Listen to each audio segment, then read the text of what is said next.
Amém. Obrigada, marido. Deus abençoe.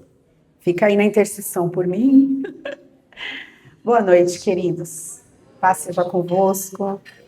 Eu quero agradecer o convite, né, dos irmãos, essa oportunidade de estar aqui com vocês nessa noite, esse tempo tão precioso, está tudo tão lindo, tão bem preparado, tão bem cuidado. Parabéns, viu? Deus abençoe a vida de vocês. Eu quero falar um pouquinho do meu livro, tá bom? Esse aqui foi um presente de Deus para a minha vida e para a vida dos casais dessa geração. Eu era uma esposa, mãe, dona de casa, pastora. Aí o Senhor, pela misericórdia dele, está me fazendo uma escritora. Então esse é meu primeiro livro, Entre o Altar e a Promessa. Foi um livro que o Senhor Jesus me deu quando meu filho começou a namorar. Eu gosto de falar quando meu filho começou a namorar, o meu filho mais velho, porque eu entendo que foi um tempo profético para minha família quando ele começou a namorar. E o Senhor falou bem assim comigo enquanto eu andava na minha casa, limpando a minha casa. Ele falou, você vai escrever um livro, e esse livro, ele vai ser baseado no livro de Josué, e ele vai falar das conquistas de territórios dentro do casamento. Né? E ali ele me deu uma ideia, eu anotei tudo, guardei, e depois de quase 6 anos ele nasceu. Ano passado foi o lançamento, eu trouxe alguns livros aí para vender, tá bom? Se você tiver interesse, depois você pode comprar. E eu trouxe também esse livro, A Intercessão, porque a intercessão é o ministério do meu coração, onde Deus tem me ensinado muitas coisas. Eu escrevi um capítulo desse livro, e são 30 capítulos, cada capítulo é um autor. Então eu trouxe porque eu sei que esse livro é um livro muito bom. Se vocês tiverem interesse, depois ali a Renata preparou um lugarzinho, tá bom? Mas eu quero compartilhar com você algo que Deus trouxe ao meu coração. Uma palavra, foi muito interessante que desde que eu conheci, né, a Patrícia Matos, que me convidou, que me indicou, obrigada, Patrícia, né, e a Renata me procurou e quis me conhecer um pouco, e a gente sentou à mesa, conversamos, mas é interessante que desde lá até agora, enquanto eu orava, perguntando para o Espírito Santo qual era a palavra que o Senhor queria que eu trouxesse neste lugar, era interessante que eu sempre sentia uma coisa muito, uma graça, sabe? Sobre a vida, sobre a palavra e sobre a vida de vocês. Então, você vai estar aí se alimentando, mas não, eu achei engraçado que a Renata veio aqui à mesa e falou para a gente, né, que vocês vão estar comendo enquanto eu ministro, e eu pensei, ai Jesus, que bom que não é uma palavra indigesta, dura, porque eles vão estar comendo, mas tem algo de Deus para a sua vida nessa noite. O tema da mensagem que o Espírito Santo tratou ao meu coração é sendo acessível. Sendo acessível. Faz algum sentido para você essa frase? Relacionada ao seu casamento? Então, quando essa mensagem é baseada no livro de Cantares. Então, quando nós pensamos em Cântico dos Cânticos, estamos diante de uma declaração sobre aquilo que é excelente. Salomão, quando ele escreve Cantares, ele está falando de algo que é excelente, que é muito especial. E o que é especial? É o amor. É o amor fundamentado na aliança que você tem com seu cônjuge. Em um tempo em que muitos relacionamentos estão sendo enfraquecidos pela correria, pelas distrações e pelo excesso de compromissos, Cântico dos Cânticos nos lembra que o casamento é um presente de Deus e que o amor precisa ser cultivado. Quem tem lido aí Cântico dos Cânticos? Estava lendo, pastor? Olha, o Espírito Santo te dando uma dica do que viria hoje. Olha que bênção. Então, eu quero hoje falar sobre isso, sobre ser acessível ao seu cônjuge. O amor que gera segurança. Cântico dos Cânticos, lá no capítulo 2, no verso 2 e 3, diz assim: como um lírio entre os espinhos é a minha querida entre as jovens. Como uma macieira entre as árvores da floresta é o meu amado entre os jovens. Tenho prazer em sentar-me à sua sombra. O seu fruto é doce ao meu paladar. Isso te anima? Não? O lírio floresce mesmo, de verdade, entre os espinhos. Ele não apenas sobrevive entre os espinhos, mas ele se destaca exatamente por manter sua beleza e pureza intactas, em meio aos espinhos. O ambiente ao redor não altera a sua essência. Olha que interessante. Isso aponta para o quê? Para a preservação do amor em tempos difíceis. A beleza do amor, a delicadeza, os valores não se perdem em tempos hostis. Então, quando o autor compara e ele fala, os lírios florescem meio aos espinhos, ele está falando para mim e para você de uma possibilidade de florescer em tempos difíceis. Do seu casamento florescer em dias difíceis, em meio às crises. Isso é algo tremendo, não é? Ele fala também, a macieira se destaca entre as árvores da floresta. Quando pensamos em uma floresta, pensamos em algo selvagem, imprevisível e até perigoso. Mas ela vê o amado como uma árvore frutífera naquele ambiente improvável, que mantém a sua doçura. Mesmo em meio aos desafios da vida, ela encontra nele abrigo, descanso e proteção. Ela pode se assentar à sombra dele e desfrutar dos seus frutos. É isso que nós devemos ser um para o outro, sabia?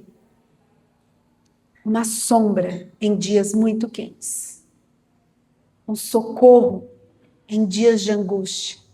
Não que o meu cônjuge é capaz de suprir todas as minhas necessidades, porque ele também é um ser humano, é um homem, ou a sua esposa, mas há alguém dentro de nós que pode nos usar como um canal para abençoar o outro, para ser esse refrigério em dias difíceis. O amor saudável produz segurança. Por isso ela declara, sustentem-me com bolos de passas, revigorem-me com maçãs, pois estou doente de amor. Cânticos 2:5. As passas representam sustento e energia. As maçãs apontam para a doçura e a renovação. Ela reconhece a sua vulnerabilidade. E amar nos torna vulneráveis. Você fica totalmente vulnerável diante dessa pessoa. Quando amamos, abrimos nosso coração, compartilhamos sonhos, medos, expectativas, emoções, mas essa vulnerabilidade não é um problema. Ela faz parte do projeto de Deus para a aliança que nós temos construído. O amor precisa ser protegido, alimentado e fortalecido continuamente. Você fez uma aliança com a pessoa que está ao seu lado, por isso é necessário investir diariamente para que esse amor cresça e permaneça firme e produza frutos para a glória de Deus. Irmãos, em dias tão difíceis, nunca foi fácil para os casados. O casamento, como nós conversávamos aqui na mesa, nunca foi fácil. Porque casamento é desafiador. Mas Deus ama esse negócio de casamento. Deus ama famílias. E todo aquele que decidiu se casar um dia, decidiu entrar num barco com aquela outra pessoa, por um caminho que você não tem noção do que você vai viver com o passar dos anos. Nas fases que nós passamos, não é? Tanta coisa acontece no casamento. Temos sucesso, temos derrotas, temos perdas, temos ganhos. Só Deus conhece esse caminho, mas Ele está conosco. Tornando-se acessível ao outro, o amado diz, Cânticos 2,14, minha pomba nas fendas da rocha, nos esconderijos, nas encostas dos montes, mostra-me o seu rosto, deixa-me ouvir a sua voz, pois a sua voz é suave e o meu rosto é belo, e o seu rosto é belo. Ele deseja vê-la, ele deseja ouvi-la, ele deseja acessá-la. Uma das maiores crises nos relacionamentos não é a ausência de amor, mas a ausência de acesso. com tudo que nós temos experimentado dia a dia, muitos de nós não está acessível para o outro. E você vê ele declarando: deixa-me ver o seu rosto, deixa-me eu te ouvir. Vivemos juntos, mas muitas vezes estamos distantes. Dividimos a mesma casa, a mesma mesa, a mesma cama, mas não dividimos mais o coração. Casados, nos tornamos individuais, em vez de nos tornarmos um só. Porque esse é o propósito, sermos um. No corpo, na alma e no espírito. Não é? Quando Adão e Eva, antes de cair, antes de pecarem, eles eram um e havia uma transparência tão profunda entre eles que, enquanto aqui seres humanos, nós nunca vamos experimentar o nível de transparência e de intimidade e unidade que eles viveram. Porque era algo completo, perfeito. Conversamos sobre contas, filhos e compromissos, mas deixamos de compartilhar sobre sonhos, sentimentos, sobre necessidades. Quando foi a última vez que você falou para o seu cônjuge algo que você precisava? O amado diz: mostra-me seu rosto, deixe-me ouvir sua voz. Ele deseja o quê? Ele deseja conexão. Logo em seguida, o casal faz um alerta: apanhe para nós as raposas, essas pequenas raposas que estragam as vinhas, nossas vinhas em flor. Cânticos 2,15. Eles entendem que existem pequenas coisas capazes de destruir grandes colheitas. A falta de diálogo, o excesso de trabalho, a rotina desgastante, o celular, a crítica constante, a falta de tempo de qualidade, o orgulho, o ressentimento. Aquilo que nós não tratamos hoje pode destruir os frutos que nós esperamos colher amanhã. Sabe, queridos, eu lembro de uma situação que nós vivemos há uns 2 anos atrás. Meu esposo ficou enfermo, do nada, foi para a UTI, ficou 5 dias internado ali. Os médicos investigando o que ele tinha. Por final, teve alta e ninguém sabe o que aconteceu. Né? Mas foram dias muito difíceis para nós. E depois, um dia depois, né, que ele teve alta, eu estava em casa e um dia eu falei para ele o quanto foi difícil para mim aquele momento que ele esteve internado, porque nós nunca tínhamos vivido algo assim. O quanto que aqueles 5 dias foram tão difíceis para mim. O quanto eu entendi que ele me faria falta se acontecesse alguma coisa. Porque às vezes nossa vida está seguindo rumo e está tudo bem. E nós esquecemos de valorizar aquilo que Deus colocou na nossa vida, aquilo que Deus nos deu como presente. A partir daquele dia, eu passei a entender melhor o que realmente tem valor, sabe? Depois de Jesus, ninguém mais ocupa esse lugar no meu coração e não deve ocupar no seu coração. Nem os filhos ocupam o lugar do marido, nem da esposa no seu coração. Não deveria. Ainda que os filhos exigem toda a nossa atenção, ainda mais quando são pequenos. Mas essa fase passa, eles crescem e eles vão cuidar da vida deles. E vocês dois vão ficar. E o que foi construído nesse tempo? O que vocês dois, como casal, construíram nesse tempo? Muitas vezes nós somos engolidos por essas atividades, por tantas coisas. O amado é meu, o meu amado é meu e eu sou dele. Cânticos 2,16. Existe o que nessa frase? Pertencimento, existe compromisso. Existe uma decisão diária de permanecer disponível e acessível um ao outro. Guarda na sua mente essa palavra. Eu preciso ser acessível. Eu quero ser acessível ao meu cônjuge. O desejo de estar junto. No capítulo 3, vemos a noiva procurando o amado. Procurei por aquele a quem o meu coração ama. Ela procura, ela sente falta, ela deseja a sua presença.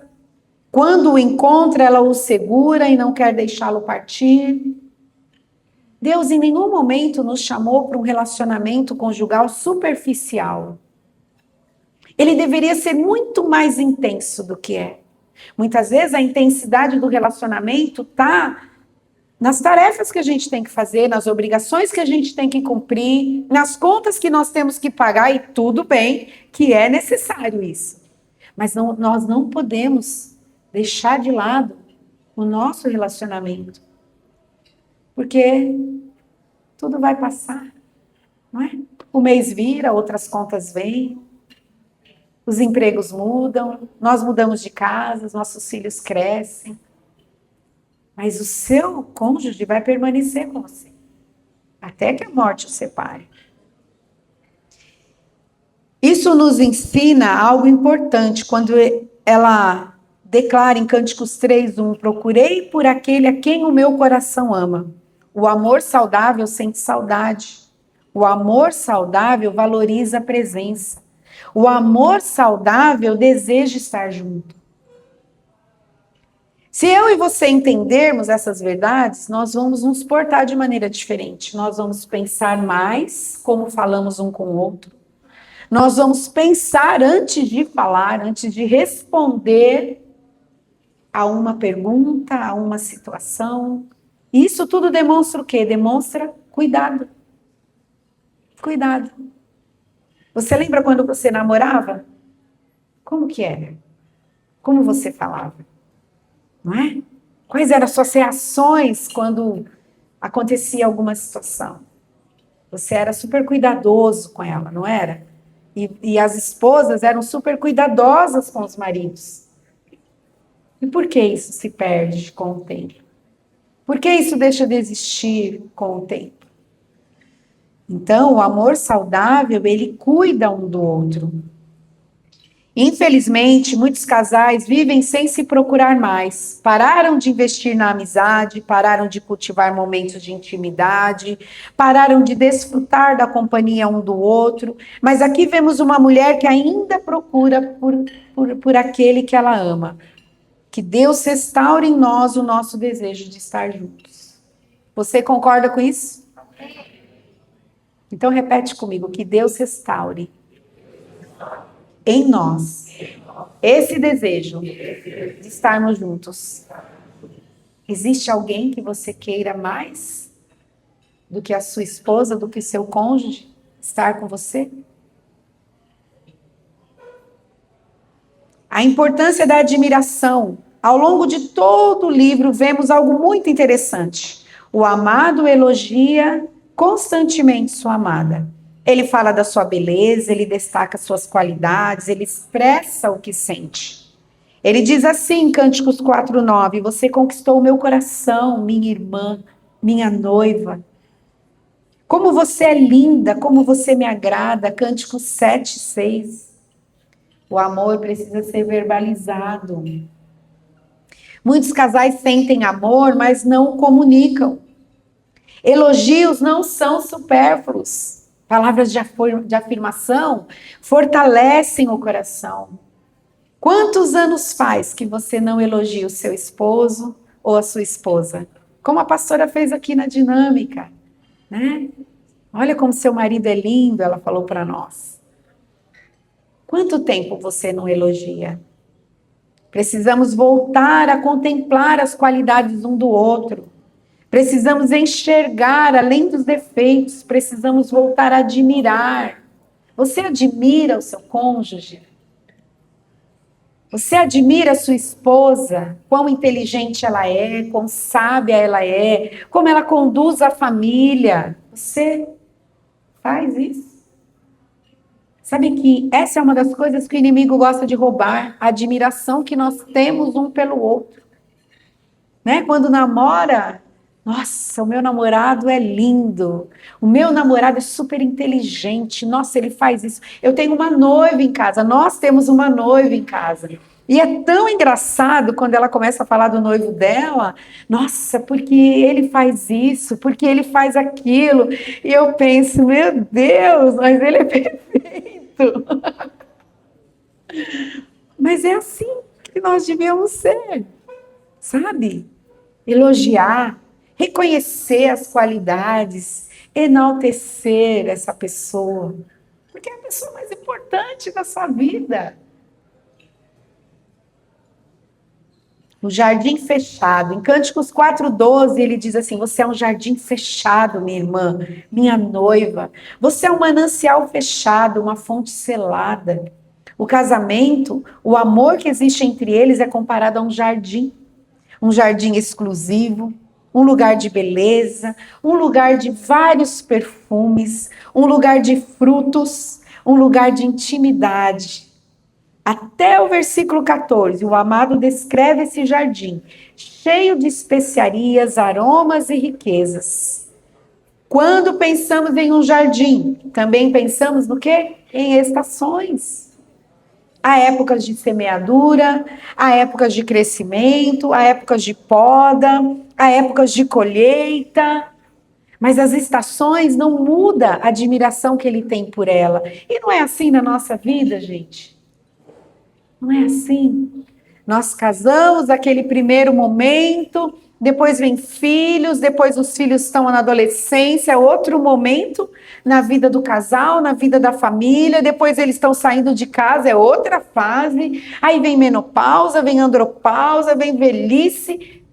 Todas essas estações têm os seus próprios frutos, têm os seus próprios trabalhos, mas em todas elas, ele reconhece que ela é preciosa, que ela é uma fonte de vida. O casamento não foi criado para permanecer estagnado. Ele foi criado para florescer. Cada estação exige de nós um tipo específico de trabalho, porque cada estação produzirá frutos diferentes. Por isso, não podemos desistir quando atravessamos por tempos difíceis. Os invernos também fazem parte dos processos de Deus. Vai depender de como nós vamos lidar com os invernos. Como que a gente vai lidar com eles? Vai entender que é o fim? Vai entender que não tem mais jeito? É só uma estação, é só um tempo. Uma fonte de águas vivas. Ele diz: você é uma fonte de jardim. Um poço de águas vivas que descem do Líbano. Cântico 4:15. Veja a profundidade dessa comparação. Uma fonte produz vida. Um poço sacia a sede. Águas vivas geram movimento. Isso nos lembra das palavras de Jesus. Lembra que ele diz em João 7:38? Aquele que crê em mim, rios de águas vivas fluirão do seu ventre. Quando Cristo reina em um casamento, a vida flui. Flui alegria, flui esperança, flui cura, restauração e graça. É isso que nós vivemos. 32 anos de casados, nós já vivemos tantas coisas, tantos momentos, momentos difíceis, mas também momentos tão bons. Um casamento saudável abençoa seus filhos, seus netos, sua família, a igreja e as futuras gerações. Um casamento saudável vai gerar frutos para a glória de Deus. Você pode nem estar enxergando esse fruto hoje, mas você pode ter certeza que você vai passar a vê-los. Deixa o tempo passar. Segue em frente, fazendo o que é correto, o que é santo, o que é justo, o que é íntegro, o que agrada o seu cônjuge e agrada o seu Senhor. Você vai ver os frutos. Que perfume nós estamos espalhando? Ela diz assim: acorde, vento norte. Venha, vento sul, soprem no meu jardim para que essa fragrância se espalhe ao redor. Cânticos 4:16. Os ventos representam as circunstâncias da vida. Existem ventos suaves, ventos fortes, ventos que desafiam a nossa estrutura. Mas Deus permite que os ventos venham para que esse perfume seja espalhado. Quando o amor, o respeito, a honra e o cuidado estão presentes, todos ao redor percebem. Por isso, precisamos nos perguntar: que vento tem soprado sobre nós? E qual perfume nós estamos exalando? Já pensou nisso? Que perfume vocês, como casal, têm exalado? O que as pessoas falam de vocês? Elas gostam de estar com vocês? Quem aqui tem na família um casal que ninguém gosta de estar com eles? Só eu, gente. Tem casais, né, que naquelas festas de família a gente pensa, eles vão vir.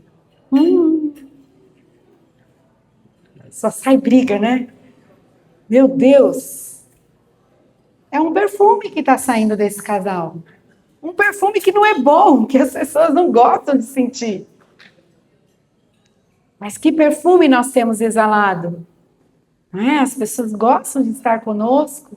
As pessoas se alegram em estar com a gente. Isso está apontando para alguma coisa.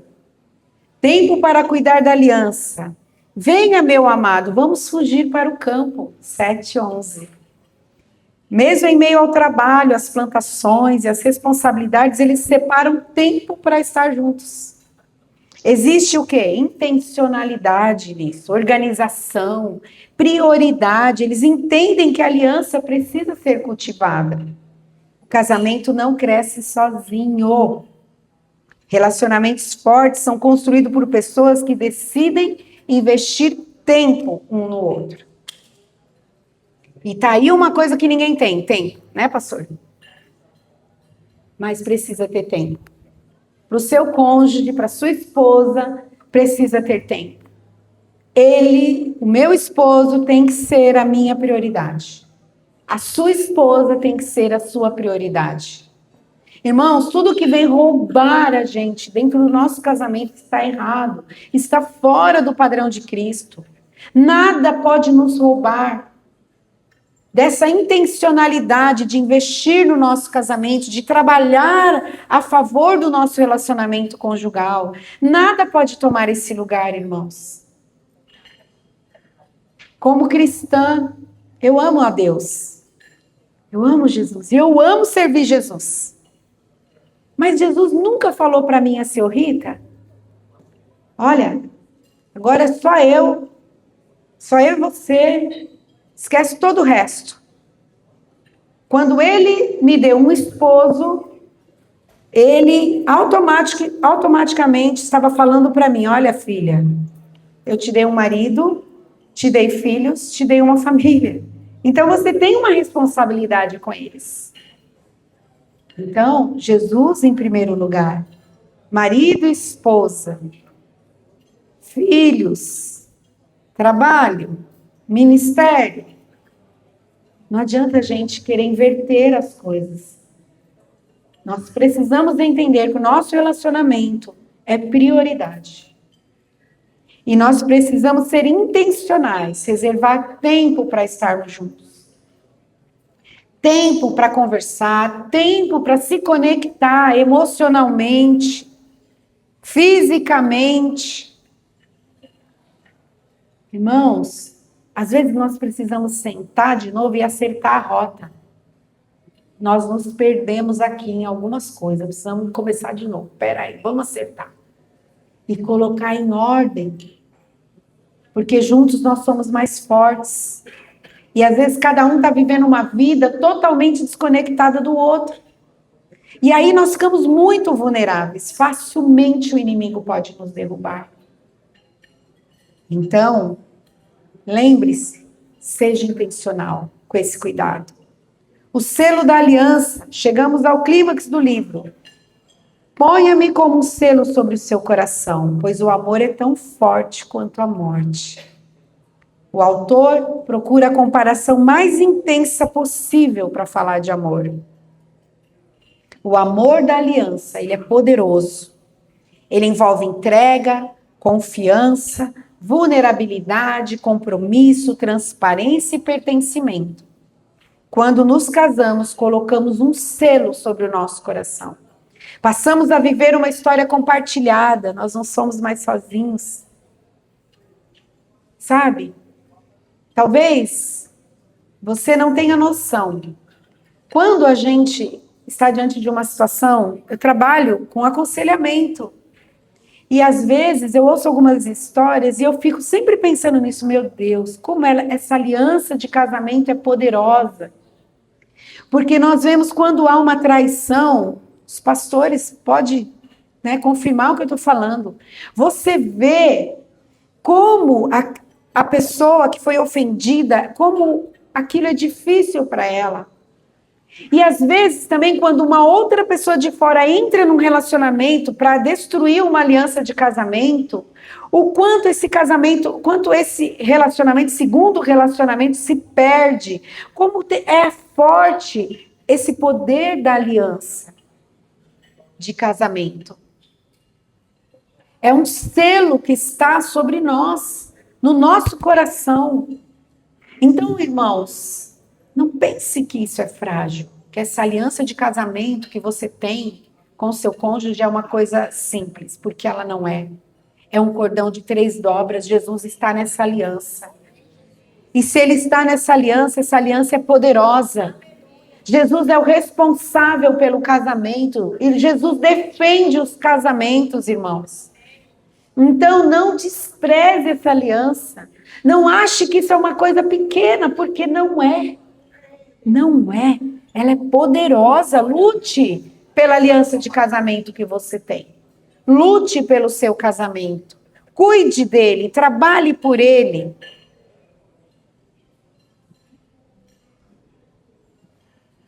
Por isso, vale a pena fazer uma pergunta.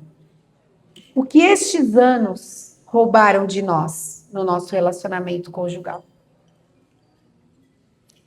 Será que nós esquecemos quem nós somos um para o outro? Fomos engolidos pela rotina? Perdemos a capacidade de nos acessar? Você conversa com todo mundo, menos com seu cônjuge?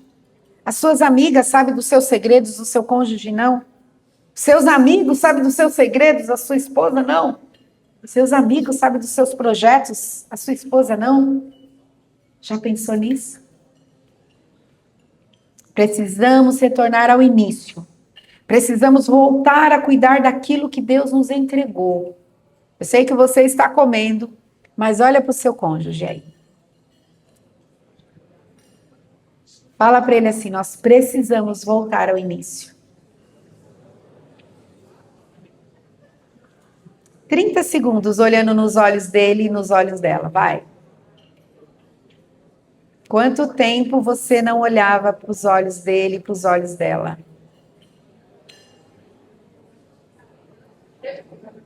Quanto tempo? Lá no início do namoro, né? A gente não se cansava de olhar um para o outro. Tudo bem, gente. Nós precisamos voltar a cuidar daquilo que Deus nos deu. E essa pessoa, para quem você está olhando aí, esses 30 segundos, ela é um presente de Deus na sua vida. Eu tenho falado para o meu esposo de vez em quando, eu falo para ele assim, olha, você está me fazendo melhorar, hein? Seja nos momentos bons ou nos momentos difíceis. Porque eu quero me parecer cada vez mais com Jesus. E para parecer mais com Jesus, eu tenho que amar. E a primeira pessoa a ser amada é o meu próximo mais próximo, que é o meu marido, meus filhos. Então ele está cooperando para eu ser melhor. Está me entendendo, né? Porque o casamento continua sendo uma honra. Continua sendo um presente, continua sendo uma oportunidade de revelar Cristo ao mundo. Paulo escreve algo muito importante, irmãos. Eu estou indo já para a conclusão desse tempo. Efésios 5, 31, 32 diz assim: por essa razão, o homem deixará pai e mãe e se unirá à sua mulher, e os dois se tornarão uma só carne. Este é um grande mistério. Refiro-me, porém, a Cristo e à igreja. O casamento, irmãos, não fala somente sobre nós. Ele fala sobre Cristo. Cada vez que escolhemos amar, perdoar, servir, honrar e permanecer acessíveis um ao outro, estamos revelando ao mundo um pouco do relacionamento entre Cristo e a sua igreja. Olha que responsabilidade, não é? Que possamos voltar ao primeiro amor nos nossos casamentos. Que possamos proteger o nosso jardim. Que possamos remover as pequenas raposas. Ainda é tempo de ajustar, de acertar, de resolver problemas, de alinhar ideias, pensamentos. Ainda é tempo. Não importa quantos anos de casado. Nós ainda podemos sentar olhando um nos olhos do outro e ajustar o que for necessário. Que possamos reservar tempo um para o outro. Fale para o seu cônjuge: eu quero ter mais tempo com você. Só eu e você.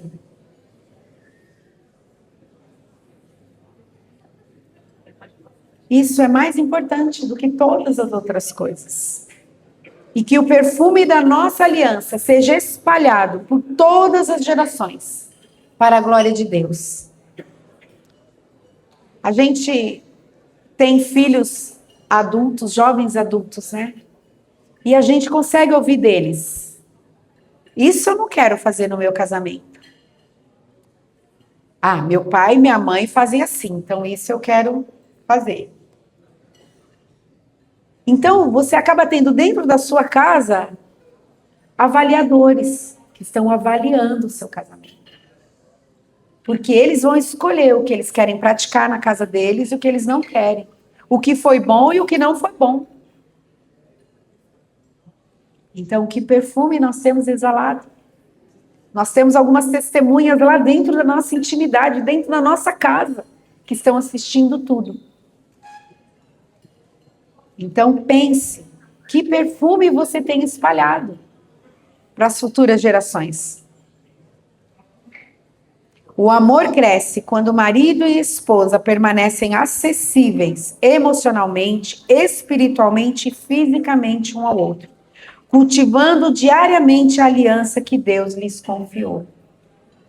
Essa é a mensagem que eu quero deixar ao seu coração nessa noite, né? Que você seja acessível, que você se permita ser acessado pelo seu cônjuge. Não importa quantos anos de casados vocês tenham, ainda tem tempo. Deus ainda tem um vinho novo para derramar sobre a vida de vocês. Lembra? Não é? O primeiro milagre de Jesus foi num casamento. Será por quê, gente? Seu casamento continuou em festa? Desde o dia da cerimônia? 32 anos? Continua em festa? E o vinho acabou? Jesus está aí para trazer o vinho novo, para fazer ficar melhor do que já era. Ou se não foi muito bom, ele está aí também para fazer ser muito bom agora. Porque vai depender de nós. Vai depender do quanto nós nos rendemos um para o outro. Nós casamos para fazer o outro feliz. E não tem só a ver conosco, tem a ver com Cristo. Amém? Então, Deus abençoe. Essa era a mensagem que o Senhor trouxe ao meu coração. Tá bom? Cadê a Renata? Glória a Deus, dê toda a honra, toda a glória a Jesus.